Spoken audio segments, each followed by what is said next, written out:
The rain had stopped hours ago, but the city still glistened under the gray morning light. The puddles reflected the cracks in the asphalt, mirroring the fractures growing in Elena's mind. She followed Adrian down the narrow alley behind the cafe, her coat clinging to her like a second skin. Every step felt heavier than the last, not from exhaustion, but from the invisible weight pressing on her chest. Adrian walked ahead, silent, almost ghost-like, his black coat fluttering with each step.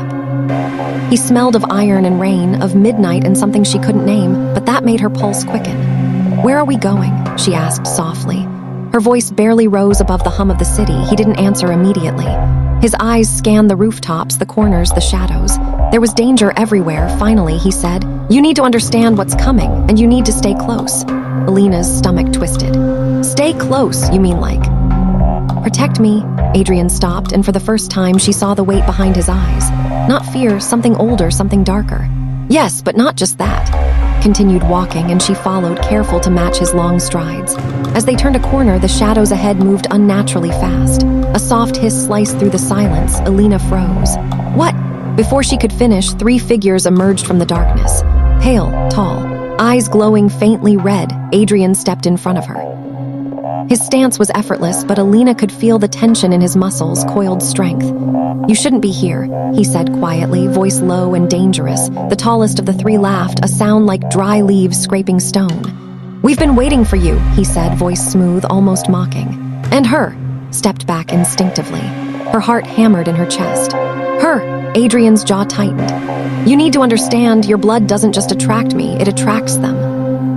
The 3 vampires moved as one, fluid and silent. The air thickened. Elena felt it, the pull. Her blood pulsed, a rhythm she could feel even without touching herself. It sang to them, whispered to them. I Ka, she stammered, clutching her arms around herself. "You can," Adrian said firmly. His eyes met hers. "You don't know it yet, but they feel it, and if you lose control, it'll be the last thing you ever do." The vampires paused. Their noses twitched, their pupils dilated. They were aware, hungry. Adrian's hand shot out, grabbing her wrist. He pulled her behind him as he shifted forward, almost predatory in his own way. "Not yet," he muttered, low and tense. The leader of the other vampires stepped forward, tilting his head as if studying a puzzle. "Interesting," he murmured. "Your blood, it's different, stronger than any human's, and she doesn't even know yet." Felt heat rise in her veins. Her blood pulsed harder, faster, reacting to their attention. Her senses sharpened in a way that scared her. The city noise faded into silence. She could hear the steady beat of Adrian's heart. No, not hers. The leader smiled, baring sharp, elongated teeth. "Imagine what she'll be once we taste it." Adrian's hand clenched around hers. His voice dropped to a growl, deep and unrelenting. "Stay behind me. You will not be harmed, not while I breathe."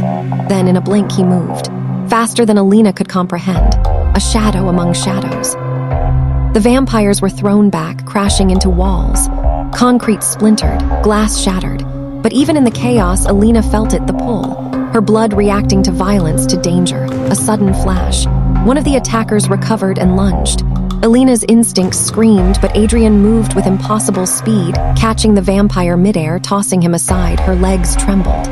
I didn't even touch him." "Your blood did," Adrian said quietly. He stepped closer to her, eyes glowing faintly crimson, chest heaving. "You're stronger than you realize," her breath caught. "Stronger, I feel different." "Yes," Adrian said, voice low and urgent. "And they can feel it. They'll keep coming, always, until you embrace it or it kills you first." Swallowed hard. Her hands shook, but something inside her shifted, something primal, something awakening. The pull in her veins, her heartbeat, the way her senses sharpened. She felt alive in a way she had never imagined. And in that moment, she realized she wasn't just being hunted. She was the prize. And maybe the only one who could fight back. Next, Elena begins to feel the true nature of her blood. Other vampires close in, drawn by her awakening power. Adrian reveals fragments of her lineage. The city becomes a shadow battlefield, and the pull of her blood grows irresistible.